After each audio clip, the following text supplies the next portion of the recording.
how does that even transpire? Like, how do you get into starting your own MC? This is Miklo 1%er, and I'm chatting with Staxx.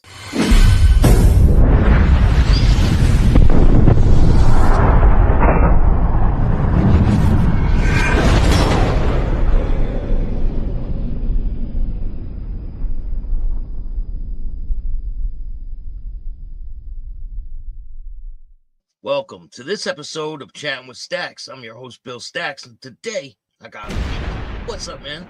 What's up, Staxx? How you doing, bro? I'm chilling, man. Thanks for joining me. I appreciate you taking the time. No problem. Yeah, so you got a wild story. We're gonna get into it today. yeah, I've lived a little bit, you know. Definitely, I've seen you all over the place on the internet. You make your rounds. Right on. Where were you born and raised? Likewise. Yeah. I am from the DMV, man, DC, Maryland, Virginia area. So DC. And what was your early life like? You know, the DMV is a wild place, man. You know, it's got some of the most notorious hoods you've ever seen, and it's also got the richest neighborhoods, government, CIA, all that kind of stuff, man. It's a big melting pot. You know, I grew up in a pretty rough area of the DMV, Route 1, Woodbridge, Virginia. You know, and yeah, I just grew up in that DMV, man, place. Were you getting into trouble at a young age? Yeah, man, as far back as I can remember, absolutely. And for the people that don't know, what nationality are you? So I am Puerto Rican and Russian. My father's side is Russian, Eastern European. My mother's side is Puerto Rican. When you were younger, did you white? You know what I mean? I look very white. Did you get a lot of flack because of looking white when you were younger? Yeah, absolutely, man. I'm blonde hair, green eyes. And the area I grew up in, man, there wasn't a ton of white people. So, and I've always spoke Spanish. My mother's side of the family taught me Spanish at a young age. I've always, hung out with a Spanish crowd, etc. So I got the nickname Miklo when I was like 14, 15 years old.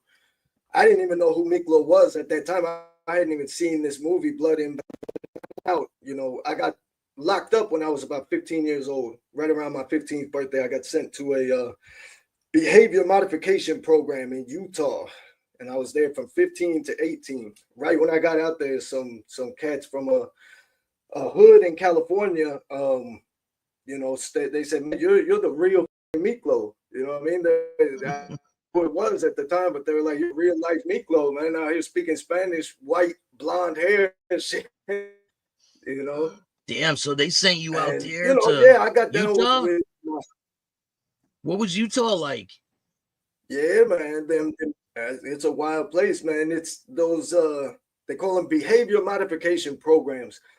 Back in the early 2000s, they were sending a lot of kids there, man. It's them places where, in the middle of boys from Utah will, kidnap you from your bed and take you out there. And a lot of it's illegal now, man. The courts are coming down on those places. Somebody that was out there with me is making a documentary about the abuse out there and shit. There's a lot of shit going on with that. There was a lot of shit that they did to us then is now illegal. You know what I mean? I don't know how much you know about those places. I heard a little bit. I heard they like make you walk far and they don't feed you and things like that. That's right. That's right. Hikes up the mountains and stuff. Chambers, orange jumpsuit. It was wild, man. I was there for 3 years. 3 years? Like, how is that even possible? Yeah. They just keep you there for 3 years? Yeah, I got in trouble, man. I got expelled. I brought, weapons to school. I brought some kitchen knives to school. This kid had stole my bike, and I knew who it was that had stole my bike, and I brought some knives to school and tried to go after him and stuff. And then they let me back into school a few years later, and that was my hood, and there was a big fight between two gangs, two neighborhoods in the parking lot of the school, and that combined with truancy and stuff, by the end of it, they were just sick of me. You know, the judge recorded this place in Utah, and they sent me out there. And man, the whole time I was there, I was getting in trouble. So, but it was all right. Um, it was right down the highway from a prison, right? So a lot of the trucks that were headed to prison up at our place first, and we had all the same jumpsuits, sandals, all the food, everything was the same. It was like a juvenile prison. Yeah. I bet you the judges were probably getting paid off to send people there, right? That's what they said. Yeah, that's what they said. I heard that. Yeah, I heard that too. Like the judges were getting money for each kid that they were. You said you're glad you went there? I'm glad I went to Utah. Some of the places, I'm glad I went to Utah instead of some of the other places were outside of the United States, and they weren't subject to U.S. law, man. And they were sending kids, to like Guam and shit, chaining them in holes in the middle of the jungle and shit, chaining kids up and shit. It was wild, man. So that's crazy. Utah wasn't that bad compared to what some other kids got. Yeah. So when you come back, what's it like when you come back? When I was 18 years old. Yeah, you're 18 when you get back? I got back, right. Yeah. I got back when I was about 18 years old, and I started getting right back into training. I was just a lot smarter about it after that. You know what I mean? I learned how to not get caught. But I got right back to the same neighborhood, running with the same cats. Yeah. I sent you the pictures. You've seen the pictures and stuff. Yeah, I'll put them into this so people can see them. So what do you start doing once you get back?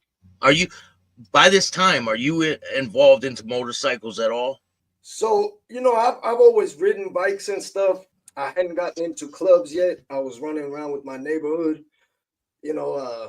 The current administration out there, man, is designating some of these groups as full-blown terrorist organizations now. So, I'm not gonna get into too much detail, but I was running around with my hood. The first interaction with clubs, man. So the first outfit that tried to recruit me was the Rough Riders. I used to breed American bulldogs, and but it's like a pit bull type of dog. I used to breed American bulldogs, and the Rough Riders, they have what's called the dog division. And because I was registering with this certain kennel club, they would comb that registry to recruit people for their dog division. They found out I had a bike, and that was the first group that tried to recruit me. I wasn't feeling it, you know what I mean? And then another local 1% club tried to recruit us. They were starting a chapter in our town, and it's actually you just did some interviews with the national of that club. Yeah. It's a righteous club, man. It wasn't for me. Did you have a Harley, or were you on street bikes at the time? Yeah, so I started out on a street bike, a Honda, like crotch rocket CBR 600. And a lot of my homeboys from the neighborhood were riding bikes too. And when this other club tried to recruit us, it's a mainly African American, like a mainly black club, and all of us were Spanish. You know what I mean? We weren't really feeling it, but a lot of us were like, we start growing out of the street gang, immature kid stuff, and looking toward MCs. And basically, me and several other people from my neighborhood started this club, Los Perros. How does that even transpire? Like, how do you get into starting your own MC, and what's the process? Do you have to pick a name? Are you guys sitting around thinking of a logo? Like, how does that work? So I was a tattoo artist for the hood.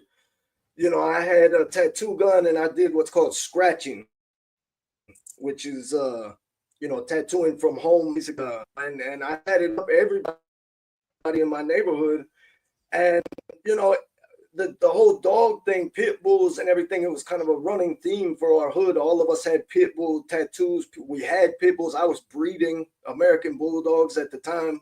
You know, the dog thing, it was just kind of a running theme with us from day one. And you know, when it came time to you know, originally we were what's called a bike life crew. So originally we had just homeboys from the hood that had dirt bikes, four-wheelers, whatever they get their hands on, and we were just rolling around the DC area, you know, doing wheelies, running red lights, jumping up on the sidewalk, all kind of crazy stuff. If you look up a DC bike life, you know what I mean, you'll see those types of groups and stuff. And that's how we started out. It was more, it wasn't even really a club. We had t-shirts and stuff like that. And essentially what ended up happening is some of us wanted to take it to the next level and get serious and become a club. And a lot of the other homeboys didn't. And those that weren't down with it kind of fell off with time. And those that did are still here. You know, we just continued by step. Eventually, you know, we started coming into contact with other clubs, other 1% clubs. You know, I came into contact with somebody from one of the big four, ended up becoming kind of a mentor to me. He's now a member of our club. He left the club he was with and is now with us. So he left one of the big four and came to your club. Yeah. When you come across people that are in the bigger clubs, right? Do you have to go and ask permission to start this club?